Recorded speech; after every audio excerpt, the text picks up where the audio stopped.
Annoncer un diagnostic de cancer, traiter une personne avec une dépression, soigner une personne âgée avec de multiples problèmes de santé, ça ne se fait pas en 10 minutes. Ce matin, j'ai vu 3 dépressions majeures, 2 enfants avec des retards de développement, un placement DPJ puis de la violence conjugale. Mes patients ne se soignent pas en 10 minutes et c'est en leur nom que je voulais parler ce soir. Non au projet de loi 20. Ma médecine, à moi, c'est pas de passer 5, 10, 15 minutes avec cette personne-là, c'est de prendre le temps qu'il faut pour qu'elle soit satisfaite quand elle sort de mon bureau. C'est définitivement pas en nous sortant le bâton que on va arriver à des résultats concluants.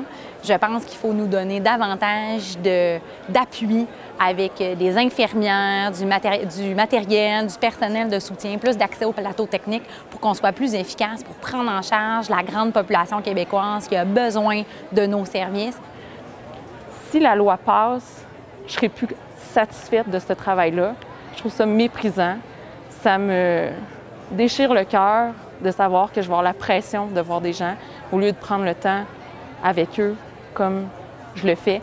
C'est pas en nous obligeant à travailler soit plus d'heures, mais à 60 heures semaine, personne ne peut tenir le rythme plus qu'une semaine ou deux, ou en nous faisant diminuer notre durée de consultation avec nos patients, qu'on va offrir une médecine de qualité et saine avec des médecins en santé. Parce que la santé de nos patients, oui, on s'en nous tient à cœur, mais il faut que ça passe d'abord aussi par une santé des médecins. C'est pas un médecin épuisé qui va faire un bon travail auprès de ses patients. Moi, mes patients, j'ai envie de bien les suivre, d'être certain que tout va bien. Pour ça, il faut du temps.